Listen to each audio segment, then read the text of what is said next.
On Friday, September 12th, at the United Nations headquarters in New York, the world's diplomats once again took up one of the most enduring and divisive questions of modern history, the future of Palestine.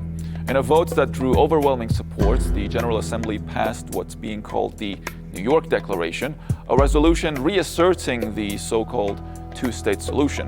Sponsored by France and Saudi Arabia, the measure calls for the peaceful creation of a Palestinian state alongside Israel. The tally: 142 countries voted in favor, 10 against, and 12 abstained. I'm Alireza Ikhtiyarzadeh, and this is In a Nutshell.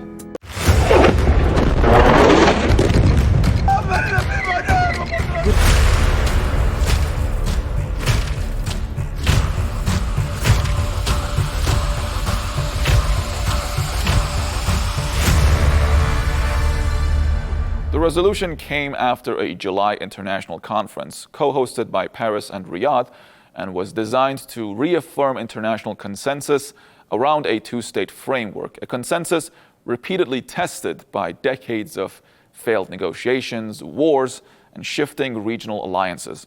The United States and Israel boycotted that conference, and on the eve of the General Assembly vote, Israeli Prime Minister Benjamin Netanyahu dismissed the very concept of Palestinian statehood altogether. There will be no Palestinian state, he declared. The measure was hailed by its sponsors as a step towards reviving stalled diplomacy, but it also highlighted fractures, not only between Israel and much of the world, but within the Arab and Muslim blocs themselves. Notably absent from the vote was Iran.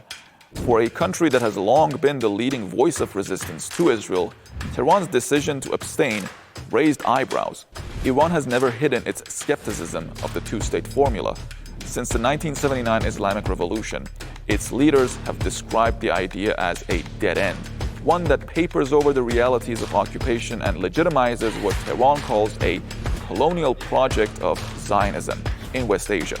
Instead, Iran advocates a very different path, a referendum open to all original inhabitants of Palestine, Muslim, Christian, and Jewish, to determine the land's future.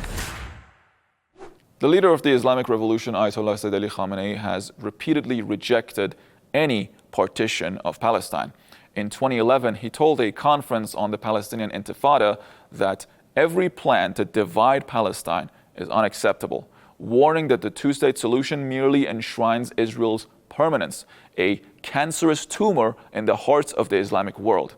His alternative, a four-step plan including the return of refugees and national elections, has been registered with the United Nations and remains Iran's official position.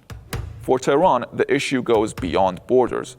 Iranian officials frame the Israeli-Palestinian conflict as part of a larger Western design in the region, an imperial project of dispossession, occupation, and apartheid.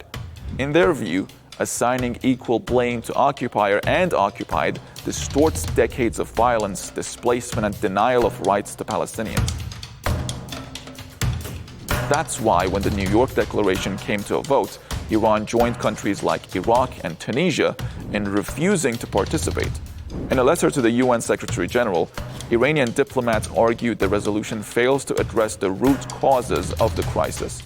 More than 80 years of occupation and systemic violations. By ignoring these realities, Tehran warned the declaration risks perpetuating the very instability it seeks to end.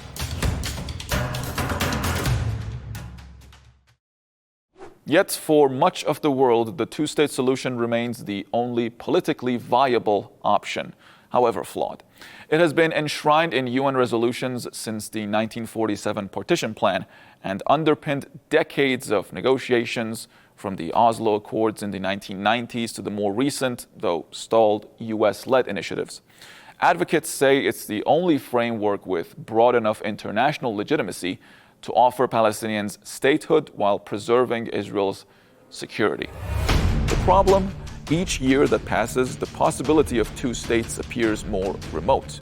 Israeli settlement expansion, political fragmentation among Palestinians, and deep mistrust on all sides have eroded confidence in the concept. Netanyahu's outright rejection in September only underscored that reality. The vote on September 12th was about more than just numbers. It was a snapshot of a divided world, one part clinging to the fragile promise of two states, another demanding a hard yet real solution. In the middle lies a conflict that has defied resolution for more than 7 decades, a conflict that continues to define the politics, the security, and the future of West Asia. And as the applause echoed through the General Assembly hall, the question lingered: was this a step forward towards peace, or another rehearsal of the same stalemate the world has seen for generations?